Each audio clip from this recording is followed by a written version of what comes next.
Hello everyone, आज के video में हम एग्रीमेंट एंड कॉन्ट्रैक्ट के डिफरेंस के रिगार्डिंग डिस्कस करेंगे। यहाँ से किस टाइप का क्वेश्चन आ सकता है, तो असर्शन एंड रीज़न इस टाइप का क्वेश्चन आ सकता है एंड स्टेटमेंट बेस्ड भी क्वेश्चन आ सकता है। Agreement meaning when proposal is accepted by the person to whom it is made with requisite consideration it is an agreement।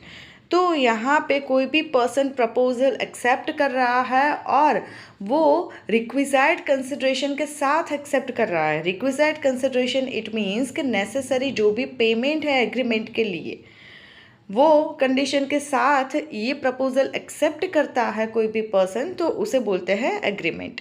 Contract when agreement is enforceable by law it becomes contract. यहाँ पे जो की word है वो है enforceable. तो कोई भी एग्रीमेंट है जहाँ पे लॉ परमिट करता है तो उसे बोलते हैं कॉन्ट्रैक्ट। एलिमेंट एग्रीमेंट में ऑफर एंड एक्सेप्टेंस। कोई भी पर्सन है वो ऑफर कर रहा है बट सामने वाला जो उसे एक्सेप्ट नहीं कर सकता है तो वो एग्रीमेंट नहीं बन सकता है। बट यहाँ पे ऑफ़र भी करना है और एक्सेप्ट भी करना है। जब ये दोनों चीज़ होगी तभी एग्रीमेंट बन पाएगा। कॉन्ट्रैक्ट के लिए एग्रीमेंट एंड इन्फोर्सिबिलिटी। एग्रीमेंट भी होना चाहिए और इन्फोर्सिबिलिटी इट मीन्स वो एग्रीमेंट को लॉ परमिट करे तो ही वो कॉन्ट्रैक्ट होगा। In writing agreement not necessary. Agreement writing में भी हो सकता है एंड ओरल भी हो सकता है, but in the contract normally written and register. जो कॉन्ट्रैक्ट है वो जनरली रिटन फॉर्म में होता है और रजिस्ट्रेशन उसका हुआ होता है। Legal obligation does not create legal obligations. तो एग्रीमेंट में कोई भी लीगल ऑब्लिगेशन नहीं है। जैसे कि कोई भी एग्रीमेंट कुछ ब्रेक होता है या फिर वो डिसकंटिन्यू होता है तो कोई भी obligation as per legal rule create नहीं होती है, but in the case of the contract create legal obligation.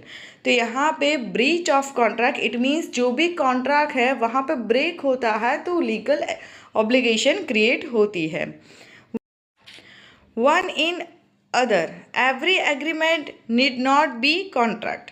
तो जितने भी एग्रीमेंट है सारे एग्रीमेंट वो कॉन्ट्रैक्ट हो ऐसा ज़रूरी नहीं है, बिकॉज एग्रीमेंट के लिए कोई भी लीगल रूल्स है वो एप्लीकेबल है नहीं, इन्फोर्सिबिलिटी की रिक्वायरमेंट नहीं है। But in the case of the contract all contracts are agreement, because agreement है और उसमें इन्फोर्सिबिलिटी है तभी जाके वो कॉन्ट्रैक्ट बनेगा। तो एग्रीमेंट तो पहले होना ज़रूरी ही है। इसीलिए जो एग्रीमेंट है उसका स्कोप है वाइड एंड कॉन्ट्रैक्ट है वो नैरो। एग्रीमेंट मीन्स कोई भी यहाँ पे एग्रीमेंट हो सकता है तो वाइड एरिया है, बट कॉन्ट्रैक्ट है एग्रीमेंट है एनफोर्सेबल है तो ही वो कॉन्ट्रैक्ट है, इसीलिए उसका जो स्कोप है वो नैरो रहेगा।